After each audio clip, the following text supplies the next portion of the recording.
ఇక్కడ దేవుడికి పేడ పూస్తే వర్షాలు కురుస్తాయి. ఇంకెన్నో మహిమలున్న ఆలయం సాక్షాత్తు పరమశివుడు కొలువైన క్షేత్రం కాశీ. ఆ క్షేత్రానికి క్షేత్రపాలకుడు కాలభైరవుడు. దుష్టశక్తులకు సింహస్వప్నమైన కాలభైరవుడికి తెలుగు రాష్ట్రాల్లో కూడా ఓ ఆలయం ఉంది. ఆ విశేషాలు మీకోసం.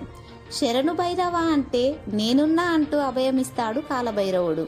కాశీ క్షేత్రం తర్వాత అంత ప్రసిద్ధమైన కాలభైరవుడి ఆలయం కామారెడ్డి జిల్లా ఈసనపల్లిలో ఉంది.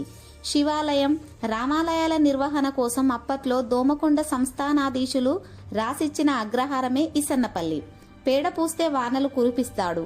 ఆ గ్రామానికి 8 దిక్కుల అష్టభైరవులున్నారు. ఇక్కడ కాలభైరవ ఆలయాన్ని దాదాపు 2000 సంవత్సరాల క్రితం నిర్మించారు. ఇందులో స్వామి విగ్రహం క్రీస్తు శకం 13వ శతాబ్ద కాలం నాటిదని చెబుతారు. అయితే ఈ విగ్రహాన్ని చూసి కొందరు దిగంబర జైన విగ్రహమని వాదిస్తుంటారు. అయితే కాలభైరవుడికి కూడా దిగంబరుడుగానే చెప్పాయి పురాణాలు. కరువు కాటకాలతో అల్లాడిపోతున్న సమయంలో ఇక్కడి కాలభైరవుడి విగ్రహానికి స్థానికులు పేడ పూస్తారట. ఆ పేడను తొలగించుకునేందుకు భైరవుడు వానలు కురిపిస్తాడని అక్కడి ప్రజల విశ్వాసం.